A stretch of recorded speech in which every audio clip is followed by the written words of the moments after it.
നമ്മുടെ സിക്കിമിലെ അടുത്തൊരു ദിവസം തുടങ്ങുകയാണ്. നമ്മൾ നമ്മുടെ ഗാങ്ടോക്കിലെ നമ്മുടെ BRTC റൂമിൽ നിന്നും നമ്മൾ വിടാവുകയാണ്. ഇവിടെ നമ്മൾ നേരെ പോകുന്ന നാഥുലയിലേക്കാണ്. നാഥുലയിലേക്ക് കണ്ട് കഴിഞ്ഞാൽ അവിടെ സുലൂക്ക് എന്ന് പറയുന്ന സ്ഥലമുണ്ട്. സിൽക്ക് റൂട്ടിലുള്ള ഓൾഡ് സിൽക്ക് റൂട്ടിലുള്ള ഒരു സ്ഥലമാണ് സുലൂക്ക് എന്ന് പറയുന്നത്. അപ്പോൾ നമ്മുടെ സുലൂക്കിലാണ് ഇന്നത്തെ സ്റ്റേ എന്ന് പറയുന്നത്. ഇവിടെ ഗോപിക കണ്ണുവിനെ ഒരുക്കുകയാണ്. കണ്ണുവിനെ ഒരുക്കിയിട്ട് നമ്മുടെ പാക്കിംഗ് സാധനങ്ങളെല്ലാം തന്നെ ഒന്ന് സെറ്റാക്കാറുണ്ട്. എല്ലാം അവിടെ ഇവിടെ കിടക്കുന്നേ ഉള്ളൂ. എല്ലാം സെറ്റാക്കിയിട്ട് വേണം ഇറങ്ങാൻ. കണ്ണു, നമ്മളിന്ന് എങ്ങോട്ടാ പോന്നെ?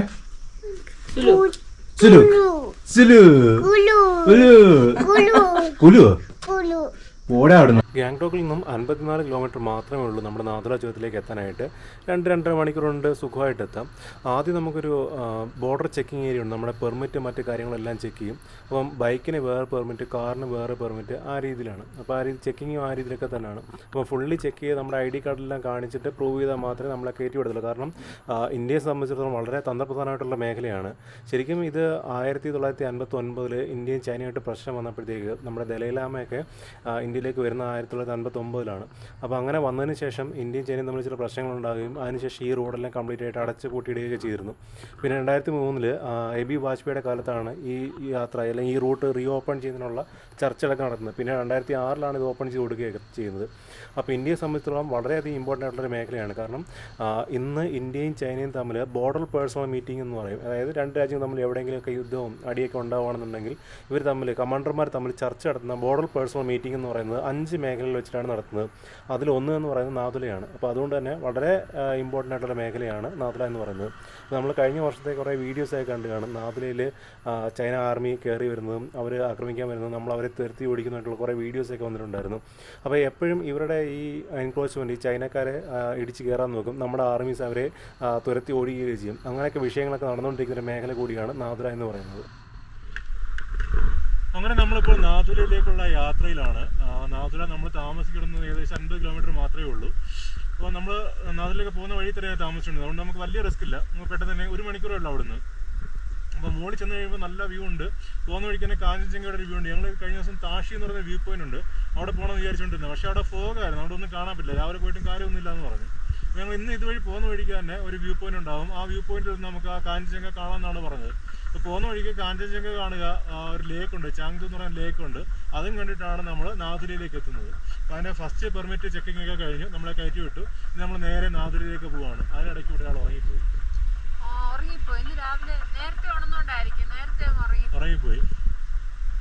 അപ്പോൾ നമ്മുടെ ബാരാക്കിലുള്ള എല്ലാവരുടെ യാത്രയൊക്കെ പറഞ്ഞിട്ട് നമ്മൾ ഇറങ്ങിയിരിക്കുകയാണ് നേരെ. എന്തായാലും ഇന്നലത്തെ പോലല്ല, ഇന്ന് റോഡൊക്കെ നല്ല അടിപൊളിയാണ്. അതുപോലെ തന്നെ ഇന്നലെ നമ്മൾ പെല്ലിങ് കയറിയപ്പോൾ ചെറിയതായിട്ട് നമുക്കൊരു മഴച്ചാറ്റലും കാര്യങ്ങളും ക്ലൗഡി ആയിരുന്നു അറ്റ്മോസ്ഫിയർ. പക്ഷേ ഇപ്പോഴത്തെ എന്തായാലും ഇന്നത്തെ നമ്മുടെ അറ്റ്മോസ്ഫിയർ വളരെ അടിപൊളിയാണ്. നല്ല പ്ലസന്റ് വെതർ അല്ലേ? നമുക്ക് അടിപൊളിയായിട്ട് കാഞ്ചൻജംഗ കാണാൻ പറ്റും. എന്നാലും വിശ്വസിക്കാൻ ഒക്കത്തില്ല ഇവിടുത്തെ ക്ലൈമറ്റ്. ഇതേ ചെറുതായിട്ട് നമ്മൾ ഹൈറ്റിലോട്ട് കയറുന്നവരും വീണ്ടും ക്ലൗഡി ആയിക്കൊണ്ടിരിക്കുകയാണ്. ഇത് മൊത്തം മുകളിലേക്കാണ് പോകുന്നത്. പിന്നെ ദാണ്ട് ഇവിടെയൊക്കെ ഇങ്ങനെ ഈ വെള്ളക്കൊടി കാണുന്നില്ലേ, ഇത് ഇവരിങ്ങനെ മരിച്ചു പോയവരുടെ ആത്മാക്കൾക്ക് വേണ്ടിയിട്ടൊരു എന്താ പറയുക, അവരെ ഒന്ന് ഓർക്കാൻ വേണ്ടിയിട്ടൊക്കെ ഇങ്ങനെ വെച്ചിരിക്കുകയാണ്.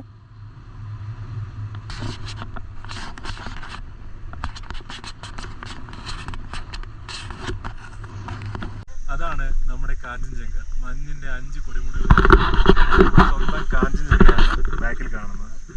പൂർണ്ണമായിട്ട് ഇന്ത്യയിൽ സ്ഥിതി ചെയ്യുന്ന ഏറ്റവും വലിയ കൊടുമുടി. അങ്ങനെ ഒരുപാട് പ്രത്യേകതകളുണ്ട് നമ്മുടെ കാഞ്ചൻജംഗയ്ക്ക്. ഇതേ കണ്ടോ, 5 ഒരു കൊടുമുടിയിൽ കാണാം.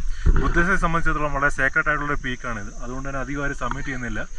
അവിടെ നോക്കിക്കഴിഞ്ഞാൽ ഒരു സെറ്റ് മിസ്റ്റ് അങ്ങോട്ട് വരുന്നുണ്ട്. ഇപ്പോൾ കവർ ചെയ്യും അതിനെ. ഞങ്ങൾ വന്നപ്പം ജസ്റ്റ് ഒരു സെറ്റ് അവിടെ നിന്ന് അങ്ങോട്ട് പോയതേ ഉള്ളൂ. അതുകൊണ്ട് നമുക്ക് ശരി കാണാൻ പറ്റില്ല. 5 മിനിറ്റ് വെയിറ്റ് ചെയ്തപ്പോഴത്തേക്കും ആ സാധനം വന്നു. കിഡിലും വ്യൂ ആണ്. നമ്മുടെ ക്യാമറ എല്ലാം പാക്ക് ചെയ്ത് വെച്ചേക്കാണ്, അതുകൊണ്ട് ഫോട്ടോ എടുക്കാൻ പറ്റുന്നില്ല. അല്ലെങ്കിൽ നല്ലൊരു ഫോട്ടോ കിട്ടിയാനെ. ഒരു കിടക്കുന്ന ബുദ്ധൻ എന്നാണ് ഇതിനെ ബുദ്ധിസ്റ്റിൽ അറിയപ്പെടുന്നത്. ഒരു ബുദ്ധൻ കിടക്കുന്ന മാതിരിയാണ് ആ ഒരു ബുദ്ധവിശ്വാസികൾ ഇതിനെ കാണുന്നതൊക്കെ തന്നെ. അതുകൊണ്ട് വളരെ സേക്രഡ് ആയിട്ടുള്ളൊരു ഏരിയ ആണിത്. അതുപോലെ തന്നെ ഇന്ത്യ ചൈന ബോർഡർ, ഭൂട്ടാൻ ട്രൈ ജംഗ്ഷനൊക്കെ വരുന്ന ഏരിയയൊക്കെയാണ്. അപ്പോൾ എന്തായാലും നമുക്ക് അടിപൊളി വ്യൂ കാണാൻ പറ്റി. രാവിലെ എണീച്ച് താഷിൽ പോകേണ്ടി വന്നില്ല. കിടിലം വ്യൂ ആണ്. നമ്മുടെ കണ്ണു വന്ന് ഉണർന്നായിരുന്നു. കണ്ണു നമ്മൾ എണീപ്പിച്ചിട്ടുണ്ട്. കണ്ണു, മഞ്ഞുമല കണ്ടോടാ? കണ്ണു, മഞ്ഞുമല കണ്ടോ? എങ്ങനെയുണ്ട് മഞ്ഞുമല? കൊല്ലവിടെ അടിപൊളി വ്യൂ ആണ്, അടിപൊളി വ്യൂ. അങ്ങനെ നമ്മുടെ കാഞ്ചൻജംഗ വ്യൂ പോയിന്റിൽ നിന്ന് പോവുകയാണ്. ഇവിടെ ഐ ലവ് BRO ബോർഡ് വെച്ചിരിക്കുന്നത് വെറുതെ അല്ല, ഈ റോഡെല്ലാം തന്നെ പണിഞ്ഞ് വൃത്തിയാക്കി ഇട്ടേക്കുന്നത് BRO ആണ്, നമ്മുടെ സ്വന്തം BRO. നമ്മൾ കഴിഞ്ഞ ദിവസം റോഡിലേക്ക് കാണിച്ചിരുന്നല്ലോ, അത് BROയ്ക്ക് അടുത്തിടയ്ക്കാണ് കൈമാറിയത്. നാഷണൽ ഹൈവേ ആണ്, പക്ഷേ എന്നാലും അതിൻ്റെ കുറച്ച് പോർഷൻസൊക്കെ BROയ്ക്ക് കൈമാറി വരുന്നേ ഉള്ളൂ. ഇത് തന്ത്രപ്രധാന മേഖല ആയതുകൊണ്ട് തന്നെ കംപ്ലീറ്റ്ലി BROയുടെ അണ്ടറിലാണ്. അതുകൊണ്ട് തന്നെ ക്വാളിറ്റി റോഡിലും അറിയാനുണ്ട്.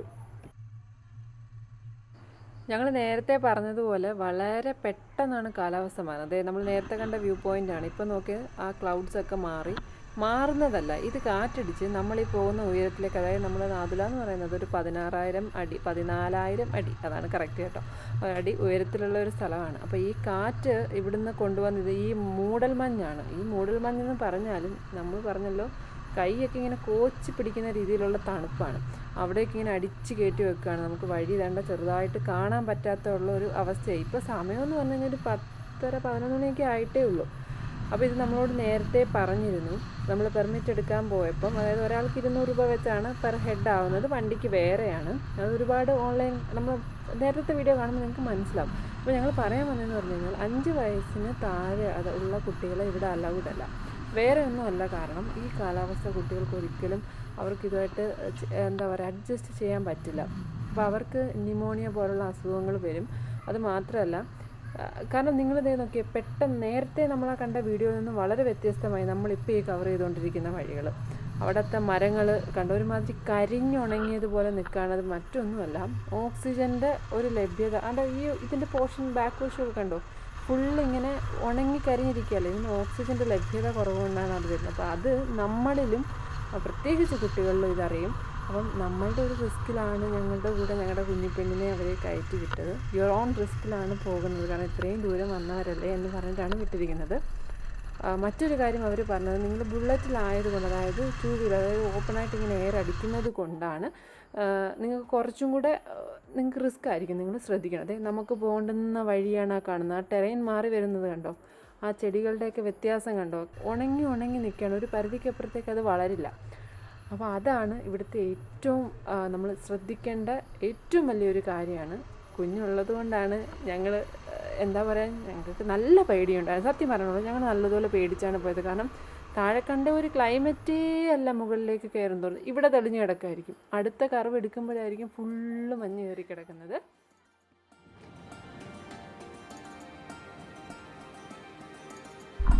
അപ്പോൾ നമ്മളിങ്ങനെ വരുന്ന വഴിക്ക് നമ്മൾ കഴിഞ്ഞ ഹിമാലയ യാത്രയെ കുറേ കണ്ടൊരു ഐറ്റമുണ്ട്.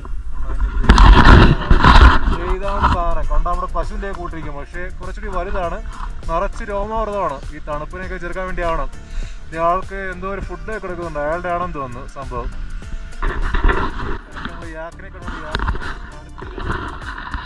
വഴിക്ക് റോഡിലൊക്കെ ഉണ്ടായിരുന്നു, പക്ഷേ അടുത്ത് കാണാൻ വരില്ല. ഇപ്പോഴായിരുന്നു അടുത്ത് കണ്ടത്. അക്യൂട്ട് മോഡേൺ സിക്നസ് അഥവാ AMS പറയുന്ന കണ്ടീഷൻ ഉണ്ട്. അതായത് നമ്മൾ ഓക്സിജൻ കുറവുള്ള ഇത്തരം മലമ്പ്രദേശങ്ങളിലേക്ക് പോകും തോറും നമുക്ക് ഒരുതരം മടുപ്പ് അല്ലെങ്കിൽ തലയ്ക്കൊരു പെരുപ്പ്, ഛർദി അങ്ങനെയൊക്കെയുള്ള സിറ്റുവേഷൻസൊക്കെ വരാം. അപ്പോൾ അത് ബാധിക്കാതിരിക്കാനായിട്ട് ഡയമോക്സിൻ എന്ന് പറഞ്ഞ ടാബ്ലറ്റ് ഉണ്ട്. അപ്പോൾ ഈ നാദുല അതുപോലെ ഇങ്ങനത്തെ ഹയർ റീച്ചസൊക്കെ പ്ലാൻ ചെയ്യുന്നവരാണെന്നുണ്ടെങ്കിൽ രാവിലെ ആ ഒരു ടാബ്ലറ്റ് ഒന്ന് കഴിച്ചിട്ടുണ്ടെങ്കിൽ നല്ലതായിരിക്കും. കുട്ടികൾക്ക് കൊടുക്കുന്നത് നിങ്ങൾ ഡോക്ടറോട് ചോദിച്ചിട്ട് മതി. മുതിർന്നവരാണെങ്കിൽ ഒന്ന് കഴിച്ചിട്ടുണ്ടെങ്കിൽ.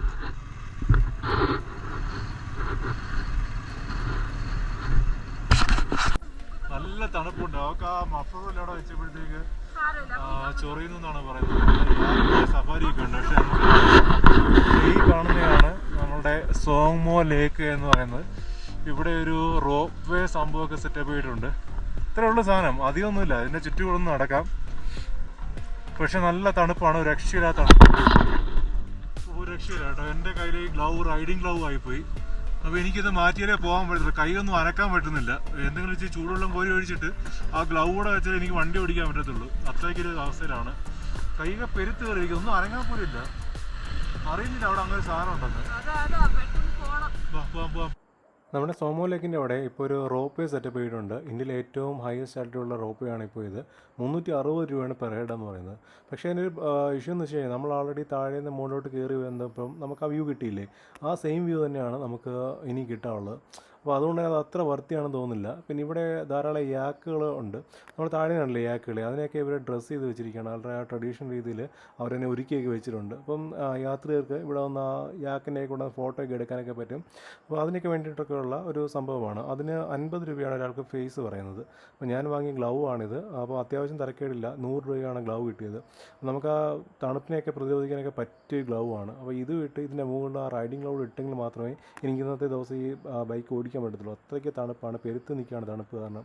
ഗോവയും മോളൊക്കെ അപ്പുറത്തെ സൈഡിൽ പോയിട്ടുണ്ട് കാണാനൊക്കെ ആയിട്ട്. ഞാൻ ഗ്ലൗ വാങ്ങിക്കാൻ പോയ സമയത്ത് അവർ അപ്പുറത്ത് പോയിക്കാണ്. ഇനി അവർ തിരിച്ച് വന്നിട്ട് നമുക്ക് പോകാനായിട്ട്. നമുക്ക് AMSന് ഒരു ചെറിയ പ്രശ്നം ഉണ്ടെന്ന് തോന്നുന്നു. അവിടെ ആകെപ്പാടുന്ന മന്ദതയുണ്ട് അവർക്ക്. അപ്പോൾ ശരിക്കും അത് AMSൻ്റെ പ്രോബ്ലം ആയിരിക്കണം.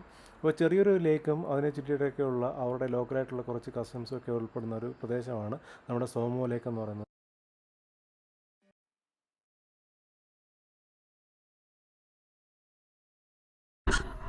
ഞങ്ങളീ പോകുന്നതിൻ്റെ സൈഡിലൊക്കെ കണ്ട് ഇങ്ങനെ വെളുത്ത് കിടക്കുന്നത് ഫുള്ള് മഞ്ഞാണ്. മഞ്ഞെന്ന് പറഞ്ഞാലും പോരാ, കാലാവസ്ഥയാണെങ്കിൽ അതിലും സഹിക്കാൻ വയ്യ. വണ്ടിയൊക്കെ ഓടിക്കുന്നവർക്ക് അതിൻ്റെ ബുദ്ധിമുട്ടറിയത്തുള്ളൂ. ക്ലച്ചും ഗിയറൊന്നും പിടിക്കാൻ പോലും വയ്യ. കൈ അത്രയ്ക്ക് നല്ല ഐസ് പോലെ ആയിക്കൊണ്ടിരിക്കുകയാണ്. അപ്പോൾ നമ്മളുടെ നോർമൽ ഗ്ലൗസിലൊന്നും നിൽക്കുന്നില്ല. മാത്രമല്ല ഞങ്ങളൊരു 3 ദിവസം കൊണ്ട് ഈ ഒരു സെയിം ഒരു കാലാവസ്ഥ തന്നെയാണ് നിൽക്കുന്നത്. എന്നിട്ട് കൂടി ഞങ്ങൾക്ക് ഈ ഒരു കാലാവസ്ഥ അഡ്ജസ്റ്റ് ചെയ്യാൻ, ഇതായത് ഇവിടുത്തെ ഒരു അറ്റ്മോസ്ഫിയർ അഡ്ജസ്റ്റ് ചെയ്യാൻ പറ്റുന്നില്ല. ബൈക്കിൽ നിന്ന് ഇറങ്ങി കഴിയുമ്പോഴേ നിന്ന് അണയ്ക്കുവാണ്. ചെറിയൊരു സ്റ്റെപ്പ് വെക്കുമ്പോഴേ അണയ്ക്കുകയാണ്.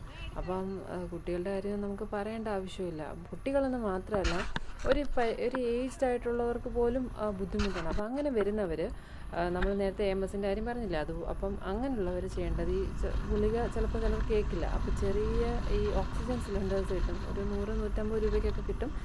ഇതുപോലുള്ള സ്ഥലത്ത് മെഡിക്കൽ സ്റ്റോറുകൾ, ഇവിടെ ഒരു മെഡിക്കൽ സ്റ്റോറൊന്നുമില്ല, ഇവിടെയല്ല, നമ്മുടെ ഗാങ്ടോക്ക് പോലെയുള്ള സ്ഥലങ്ങളിൽ കിട്ടും. അപ്പോൾ അതും കൂടെ ഒരു പ്രിക്കോഷൻ പോലെ നമ്മളുടെ കയ്യിൽ വെക്കുന്നത് നല്ലതായിരിക്കും. അങ്ങനെ നമ്മൾ ആൾമോസ്റ്റ് എത്തുകയാണ്. ഒരുപാട് വീഡിയോ ഒന്നും എടുക്കാൻ പറ്റില്ല, കാരണം ആ കാണുന്നതെല്ലാം മിലിറ്ററി സെറ്റിൽമെൻറ്റും കാര്യങ്ങളുമാണ്. അപ്പോൾ നോക്കിക്കാൻ നമ്മൾ താഴെ കണ്ട ആ ഒരു കാലാവസ്ഥ, ആ ഒരു മഞ്ഞ് ഫുള്ള് ഈ മലമുകളിലേക്ക് അടിച്ച് കയറിക്കൊണ്ടിരിക്കുകയാണ്. നിങ്ങൾക്ക് കാണുമ്പോൾ മനസ്സിലാകും പെട്ടെന്നല്ലേ ഇവിടെ കാലാവസ്ഥ മാറി. ഇവിടെ എന്ത് ക്ലിയർ ആണെന്ന് നോക്കിക്കേ. ഇനി ഒരു 5 മിനിറ്റ് അങ്ങോട്ട് കഴിയുമ്പോഴത്തേന് വീണ്ടും മാറും. അപ്പോൾ ഇങ്ങനെയുള്ള യാത്രകളിൽ നമ്മൾ ഒരിക്കലും ഒരുപാട് റിസ്ക് എടുക്കരുത്. കാരണം നമ്മളുടെ ലൈഫ് ത്രെട്ടണിങ് ആയിട്ടുള്ള ഒരു കാര്യമാണ് ഈ AMS എന്ന് പറയുന്നത്. കേൾക്കുമ്പോൾ ഭയങ്കര സിമ്പിളായിട്ട് തോന്നും, നമുക്ക് പെട്ടെന്ന് പിടികിട്ടില്ല നമുക്ക് എന്താണ് സംഭവിക്കുന്നതെന്നുള്ളത്. അപ്പോൾ എത്രയും പെട്ടെന്ന് ഇതുപോലുള്ള സ്ഥലങ്ങളിൽ നിന്ന് കവർ ചെയ്ത് ഇറങ്ങുന്നതായിരിക്കും നമുക്ക് നല്ലത്. മിലിറ്ററി അത്യാവശ്യത്തിന് ഫസ്റ്റ് എയ്ഡും കാര്യങ്ങളൊക്കെ പ്രൊവൈഡ് ചെയ്യുന്നുണ്ട്. നമുക്ക് ചിലപ്പോൾ അതുകൊണ്ടൊന്നും അഡ്ജസ്റ്റ് ചെയ്യാൻ പറ്റിയെന്ന് വരില്ല. അപ്പം നമ്മളുടെ ബുദ്ധിമുട്ടുകൾ, നമ്മളുടെ ശാരീരിക ബുദ്ധിമുട്ടുകൾ നമുക്കേ മനസ്സിലാവുള്ളൂ. അപ്പോൾ എത്രയും പെട്ടെന്ന് ഇതുപോലുള്ള സ്ഥലങ്ങളിലേക്ക് കയറുമ്പോൾ ബുദ്ധിമുട്ട് തോന്നുകയാണെങ്കിൽ ഇവിടുന്ന് പോകുന്നതാണ് നമുക്ക് നല്ലത്. നമ്മളിപ്പോൾ നാട്ടിലെത്തിയിരിക്കുകയാണ്. ഭയങ്കര തണുപ്പ്, കണ്ണു ഓർമ്മയും ചെയ്തു. അപ്പോൾ അതുകൊണ്ട് നമ്മൾ പോകാമെന്ന് വെച്ചു. അപ്പോൾ ഞങ്ങൾ നടന്ന് മുകളിൽ കയറുന്നു, കണ്ണൂരിനെ സെറ്റാക്കുന്നു, ഞങ്ങൾ താഴോട്ട് 3-ാമത്തെ പ്ലാൻ പെട്ടെന്ന് ഇറങ്ങുക, അത്രയേ ഉള്ളൂ. ഇന്ത്യൻ ആർമിയുടെ മറാത്ത ഇൻഫൻട്രി ബറ്റാലിയനാണ് ഇപ്പോൾ ഈ ഏരിയസ് ഗാർഡ് ചെയ്യുന്നത്. ഹൈലി റെസ്ട്രിക്റ്റഡ് ഏരിയ ആണ്. അതുകൊണ്ട് തന്നെ വീഡിയോഗ്രാഫിക്കെല്ലാം റെസ്ട്രിക്ഷൻസ് ഉണ്ട്. ഈ ഭാഗത്തൊക്കെ വീഡിയോഗ്രാഫി അലൗഡാണ്. കുറച്ച് മുകളിലോട്ടൊക്കെ അവർ അനുവദിക്കും. കുറച്ച് കഴിയുമ്പോഴത്തേക്കും അങ്ങോട്ട് പോകുമ്പോൾ ചൈനയുടെയൊക്കെ ബങ്കറുകൾ കാണാൻ സാധിക്കും. ആ ഭാഗത്തോട്ടൊന്നും വീഡിയോഗ്രാഫി അലൗഡല്ല. ഇൻ കേസ് ആരെങ്കിലും അറിയാതെ മൊബൈൽ പകർത്താൻ ശ്രമിക്കുന്നെങ്കിൽ CCTV ഏരിയാസൊക്കെയാണ്. ഇൻ കേസ് എങ്ങാനും പിടിച്ചു കഴിഞ്ഞാൽ അവന്മാർ നമ്മളവിടെ പിടിച്ചു നിർത്തും. പിന്നെ ഇപ്പോഴേക്കും പോരാനും പറ്റത്തില്ല. അപ്പോൾ അതുകൊണ്ട് തന്നെ റിസ്ക് എടുക്കാനൊക്കെ നിൽക്കണ്ട, ജസ്റ്റ് കാണുക. എല്ലാ കാഴ്ചകളും വീഡിയോയിൽ പകർത്താനുള്ളതല്ലോ. സെയിം ക്ലൈമറ്റ് തന്നെയാണ്, ടെറൈൻ തന്നെയാണ് അപ്പുറത്തെ സൈഡിലുള്ളത്. ഇവിടെ നിന്ന് കഴിഞ്ഞാൽ നമുക്ക് താഴെ ഒരു നാതുല ലേക്കൊക്കെ ഉണ്ട്. ആ ലേക്ക് കാണാം, അതിന് സൈഡിലുള്ള ബങ്കറും എല്ലാം കാണാം. നമ്മുടെ ബങ്കേഴ്സാണ് ഇതെല്ലാം. അങ്ങനെ നമ്മൾ നാതുല കയറി തിരിച്ചിറങ്ങി. കുറച്ച് സമയം മാക്സിമം ½ ആൻ അവർ, കാരണം ഭയങ്കര തണുപ്പാണ്, അവിടെ നിൽക്കാൻ പറ്റത്തില്ല. കണ്ണു ഒന്ന് ഉറങ്ങിയായിരുന്നു. നമ്മൾ കണ്ണൊക്കെ എടുത്തുകൊണ്ടൊക്കെ വേണ്ടി കയറാനൊക്കെ ആയിട്ട് ഭയങ്കര തണുപ്പാണ്. മുകളിലോട്ട് ചെല്ലുന്തോറും തണുപ്പ് പറഞ്ഞ് നിൽക്കാൻ വയ്യാത്ത അവസ്ഥ. അതായത് ഇവിടെ ഈ സാധനം പുതപ്പിച്ച്, വേറൊരു മഫ്ലറും പുതപ്പിച്ച്, ഒരു കണ്ണാടി ഇട്ട് വേറൊരു സാധനമൊക്കെ പുതപ്പിച്ചാണ് വെച്ചേക്കുന്നത്. പക്ഷേ എന്നിട്ടും തണുപ്പാണ്, രക്ഷയില്ലാതെ തണുപ്പാണ്.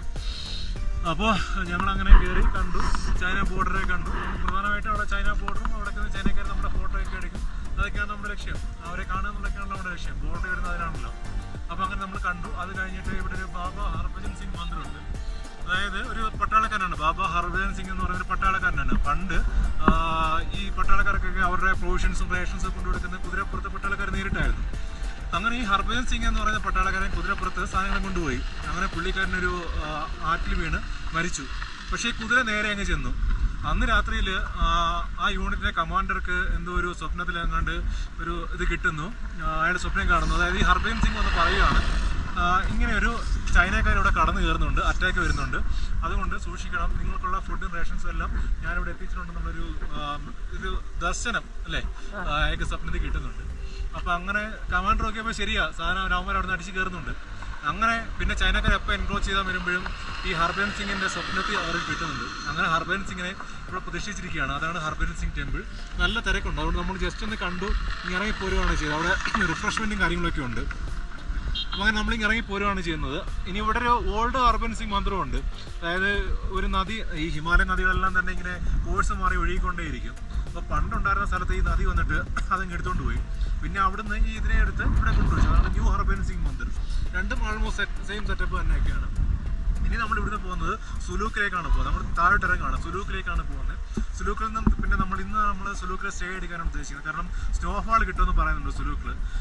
നമ്മുടെ ഭാഗത്തിന് സ്നോഫാൾ കിട്ടുമെന്നുണ്ടെങ്കിൽ നമുക്കൊന്ന് സ്നോഫാൾ കാണാം. അത് കഴിഞ്ഞിട്ട് നമ്മൾ നേരെ നാളെ ന്യൂ ജൽപായ്ഗുരിക്ക് വിടുകയാണ് ചെയ്യുന്നത്. ഇതാണ് നമ്മുടെ ഇന്നത്തെ പ്ലാൻ എന്ന് പറയുന്നത്. അപ്പോൾ എന്തായാലും നാഥുല എന്ന് പറയുന്നത് one of the must places in India. നിങ്ങൾ ഒരിക്കലെങ്കിലും ഇന്ത്യയിൽ കണ്ടിരിക്കേണ്ട ഒരു പ്രദേശമാണ്. പ്രത്യേകിച്ചൊന്നുമില്ല, ഇതുപോലൊക്കെ തന്നെയുള്ളൂ. ഇതുപോലത്തെ മലനിരകളൊക്കെ തന്നെയുള്ളൂ. നമ്മുടെ ചുറ്റുമായി കാണുന്നത് ഇതുപോലത്തെ മലനിരകളൊക്കെ തന്നെയുള്ളൂ. ഇവിടെ എല്ലാം ആർമിയുടെ യൂണിറ്റുകളും കണ്ടിട്ടൊക്കെയാണ്. നമ്മൾ നോക്കുമ്പോഴത്തേക്ക് അവിടെയൊക്കെ പീരങ്കിയൊക്കെ വെച്ചേക്കുന്നതാണ്, ഇവരുടെ ബങ്കറുകളും മറ്റുമൊക്കെ കാണാം. അപ്പോൾ അപ്പുറത്തെ സൈഡിലും ഓപ്പോസിറ്റ് സൈഡിലും ഇതുപോലത്തെ സ്ഥലങ്ങളൊക്കെ ഉണ്ട്. ജസ്റ്റ് ഇത്രയേ ഉള്ളൂ സംഭവം, വലിയ സെറ്റപ്പ് ഒന്നുമില്ല. പക്ഷേ നമുക്ക് ഒരു ബോർഡർ ഏരിയ എത്തിയെന്ന് പറയാം അല്ലേ. പണ്ട് ചൈനയിൽ നിന്നും മധ്യേഷ്യയിലേക്കൊക്കെ സാധനങ്ങൾ കൊണ്ടുപോയിക്കൊണ്ടിരുന്ന ഒരു വഴിയാണ് സിൽക്ക് റൂട്ട് എന്ന് പറയുന്നത്. അതിലെ പ്രധാനപ്പെട്ട ഇടത്താവളമാണ് സുലൂക്ക് എന്ന് പറയുന്നത്. അപ്പോൾ നാദുലയിൽ നിന്ന് സുലൂക്കിലോട്ടുള്ള വഴി എന്ന് പറയുന്നത് ഇത്തരം വളവുകളും തിരിവുകളും ധാരാളമുള്ള വഴിയാണ്. പക്ഷേ ഫുള്ള് കോട ഇറങ്ങി കിടക്കുന്ന വഴിയും ഒന്നും കാണാൻ വയ്യാത്ത അവസ്ഥയാണ്. ഒരു രക്ഷയില്ലാത്ത വഴി, ഇതേ നോക്കി ഒന്നും കാണാൻ വയ്യ. വഴി മൊത്തം കോട ഇറങ്ങി കിടക്കുകയാണ്. ഇങ്ങനെ നോക്കി വണ്ടി ഓടിക്കാനായിട്ട് ഒന്നും കാണാൻ വയ്യ. കുപ്പു ബോർഡറിൻ്റെ ബോർഡറുണ്ട്, അവിടം വരെയും മിലിറ്ററി ഏരിയ ആണ്, നമുക്ക് വീഡിയോ എടുക്കാൻ പറ്റില്ല. അത് കഴിഞ്ഞ് കയറ്റം കയറി തുടങ്ങിയതും ഒന്നും കാണാൻ വയ്യാത്ത പോലെ കോടമഞ്ഞും. പെണ്ണ് ഉച്ചയും കഴിച്ചതില്ല, ഒരു ഇച്ചിരി മാഗിയെ കഴിച്ചിട്ടുള്ളൂ. അതുകൊണ്ട് അവർക്കും വിശക്കുന്നു. നമുക്ക് എത്രയും പെട്ടെന്ന് സുലൂക്ക് എത്തണം. സുലൂക്ക് എത്തിയിട്ട് നമുക്കൊരു സ്റ്റേ എടുത്തിട്ട് അത്യാവശ്യം ഒന്നും കാണാൻ വയ്യാത്ത രീതിയിൽ അങ്ങ് മഞ്ഞ് കയറിയേക്കാണ്, കോടമഞ്ഞ് കയറിയേക്കാണ്. ഇത്രയും പ്രതീക്ഷിക്കുന്നത് അല്പം റോഡ് ക്ലിയർ ആയ സ്ഥലത്ത് എടുത്തിട്ടാണ് ഈ ഒരു വീഡിയോ ചെയ്യുന്നത്.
എപ്പോഴും കറണ്ട് ഒന്നുമില്ല, അതാണ് ഇവിടുത്തെ പ്രത്യേകത.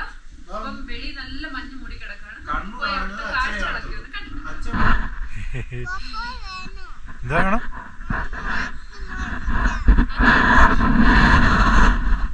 നമ്മുടെ ഹോം സ്റ്റേയുടെ പുറത്ത് എസ്കിമോ ടൈപ്പ് ഡ്രസ്സ് ഇട്ട് ഇട്ടുകൊണ്ട് ഇവിടെ നിൽക്കാൻ പറ്റത്തില്ല കേട്ടോ.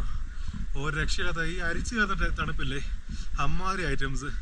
ഇമാതിരി സാധനങ്ങളൊക്കെ ഇട്ടുകൊണ്ട് ഇവിടെ നിൽക്കാൻ പറ്റത്തുള്ളൂ, ഇല്ല രക്ഷയില്ല. ഈ ഗ്ലൗസ് ഞാൻ വരുന്ന വഴിക്ക് വാങ്ങിച്ചില്ലേ, ഇത് ഭയങ്കര ഉപകാരമായിരുന്നു കേട്ടോ. ഈ കുത്തി നോവത്തില്ലേ, അതുപോലായിരുന്നു തണുപ്പ് അടിച്ചിട്ട്. അപ്പോൾ ഇത് വാങ്ങിച്ചിട്ട് ഇതിൻ്റെ പുറത്തുകൂടി ആ ഗ്ലൗവും കൂടി ഇട്ടിട്ട് ശേഷമാണ് കുറച്ചെങ്കിലും എനിക്ക് വണ്ടി ഓടിക്കാൻ പറ്റിയത്. അതെനിക്ക് വണ്ടി ഓടിക്കാൻ പറ്റുന്നുണ്ടായിരുന്നില്ല. അപ്പോൾ അത് മാത്രമല്ല, നമ്മൾ നാഗുല കയറിയപ്പോഴത്തേക്ക് നാഗുലയിൽ ഓക്സിജൻ്റെ കുറവുണ്ട്. ഏകദേശം 14,500 അടി ഉയരത്തിലാണല്ലോ നാഗുലയുള്ളത്. അതുകൊണ്ട് തന്നെ ഓക്സിജൻ്റെ കുറവുണ്ട്. അപ്പോൾ നമ്മൾ ഇടയ്ക്ക് മെഡിക്കൽ ഫെസിലിറ്റി കയറി ചെക്ക് ചെയ്ത് നോക്കിയിരുന്നു. അതെല്ലാം ആർമി ബാരക്കിനകത്തായതുകൊണ്ട് നമുക്കതിന് വീഡിയോ ഒന്നും എടുക്കാൻ പറ്റില്ല. അപ്പോൾ നമ്മൾ നോക്കിയിരുന്നു. ഇപ്പം ഓക്സിജൻ ലെവൽസൊക്കെ ഓക്കെയാണ്, കുഴപ്പമൊന്നുമില്ല. അങ്ങനെ ഞങ്ങൾ നാഗുലയിലെത്തി. നാഗുലയിലേക്കൊന്ന് കറങ്ങി കണ്ട് ചൈന ബോർഡറെ കണ്ടു. നമ്മൾ തിരിച്ചിറങ്ങി. ബാബ ഹർഭജൻ സിംഗ് മന്ദിർ അതും കണ്ടു. നമ്മൾ തിരിച്ചിറങ്ങിയിട്ടാണ് നമുക്ക് പണി കിട്ടിയത്. അപ്പോൾ നിങ്ങൾ വരുവാണെന്നുണ്ടെങ്കിൽ രാവിലെ ഇറങ്ങണം. നമ്മുടെ ഗാങ്ടോക്കിൽ രാവിലെ ഇറങ്ങിക്കഴിഞ്ഞ് കഴിഞ്ഞാൽ നമുക്ക് ഇതുവഴി വരാൻ പറ്റും. നമ്മുടെ നാഗുലയെ കവർ ചെയ്ത് സുലൂക്കിലെത്താൻ പറ്റും. സുലൂക്കിലെത്തി കഴിഞ്ഞാൽ സുലൂക്കിലേക്ക് വരുന്ന വഴി കിടിലമാണ്. കുറേയധികം ഹെയർ പിൻ ബെൻഡുകളും മറ്റു കാര്യങ്ങളുണ്ട്. നമുക്ക് ഈ ചുറ്റുമുള്ള ഒന്നും കാണാൻ പറ്റില്ല, നന്നായി കോടയാണ്. അപ്പോൾ അതുകൊണ്ട് തന്നെ വരുന്നവർ രാവിലെ ഇറങ്ങാൻ ശ്രമിക്കുക. രാവിലെ ഇറങ്ങാൻ മാത്രമേ നമുക്ക് ആ ഒരു സമയത്ത് എത്താൻ പറ്റത്തുള്ളൂ. ഇല്ലെങ്കിൽ ഇതുപോലെ തണുത്ത് മരവിച്ച് പോകും. നമുക്കൊരു 2 മണി, ഇവിടെ 12 മണി തൊട്ട് ഇതുപോലെ കോട ഇറങ്ങും.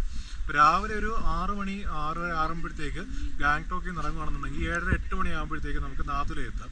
നാദുലയിൽ നിന്ന് ഒരു 9 മണിക്കെങ്കിലും ഇറങ്ങിക്കഴിഞ്ഞാൽ ഒരു 12 മണി 1 മണി ആകുമ്പോഴത്തേക്ക് സുലൂക്കിലെത്താം. കണ്ണ് കണ്ട് റോഡ് ഡ്രൈവ് ചെയ്യണമെന്നുണ്ടെങ്കിൽ. ഇല്ലെങ്കിൽ നമ്മളിന്ന് വന്ന പോലെ ആയിപ്പോവും.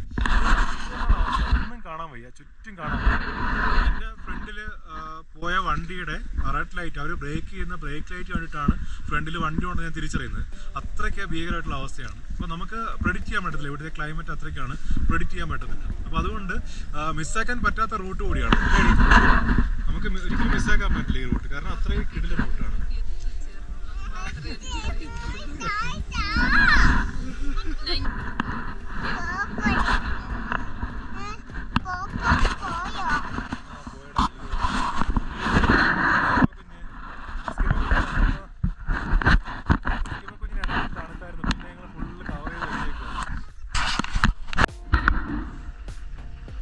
ഇപ്പോൾ ഏകദേശം 3:30 മണിയായിട്ടേ ഉള്ളൂ, 4 മണി ആവുന്നേ ഉള്ളൂ. നമ്മൾ 3 മണി 3:30 ആയപ്പോഴാണ് റൂം എത്തിയത്. ഒരു കട്ടൻ ചായ ഇട്ട് കുടിച്ചിട്ടാണ് നമ്മൾ നിന്നത്. ആ ഗ്ലാസ്സിലേക്ക് പിടിക്കുമ്പോഴത്തേക്ക് ഗ്ലാസ് പോലെ നമുക്ക് അറിയാമല്ലോ, അത്രയ്ക്ക് ചൂടാണ്. ഇതിനിടയ്ക്ക് വെച്ച് വേറെ സംഭവം ഉണ്ടായി. ഞാൻ ഈ ഗ്ലൗസ് വാങ്ങിക്കാൻ കയറി നടത്തുന്ന ഒരു ചേച്ചിയെടുത്ത് കൈ തണുത്ത് മരവിച്ചിരിക്കുന്നു, കുറച്ച് ചൂടുവെള്ളം തരുമെന്ന് ചോദിച്ചാൽ അത് തന്നില്ല. കുടിക്കാനാണെന്ന് ചോദിച്ചാൽ, അല്ല കൈ കഴുകണമെന്ന് പറഞ്ഞപ്പോഴത്തേക്ക് അവരൊന്നും തരാൻ പറ്റത്തില്ലെന്ന് പറഞ്ഞു. അമ്മമാരി ആൾക്കാരാണ് ഉള്ളത്. ഒരു വലിയ കോപ്പറേറ്റീവ് ആയിട്ടുള്ള ആൾക്കാരല്ല, ഒരു ഭയങ്കര ടൂറിസം അതിൽ നിന്ന് മാക്സിമം എക്സ്പ്ലോയിറ്റ് ചെയ്ത് നടക്കുന്ന ആൾക്കാരാണ്. ഇതാണ് ഹോം സ്റ്റേ. ഇതിനകത്തുള്ള റൂമാണ് നമ്മളുടെ. ചെറിയൊരു റൂം. അതിനകത്ത് ഓരോ ആൾക്ക് 700 രൂപയാണ് ഇവർ ചോദിച്ചത്. മാക്സിമം ടൂറിസ്റ്റുകൾ എക്സ്പ്ലോയിറ്റ് ചെയ്യാമെന്നാണ് ഇവർ ശ്രമിച്ചുകൊണ്ടിരിക്കുന്നത്. അപ്പം നമ്മുടെ ഗാങ്ടോക്കിൽ നിന്നും സുലൂക്കിലേക്കുള്ള ഈ ഒരു എപ്പിസോഡ് നമുക്കിവിടെ നിർത്താം. ഇനി അടുത്തൊരു വീഡിയോ ആയിട്ട് നമുക്ക് നാളെ കാണാം.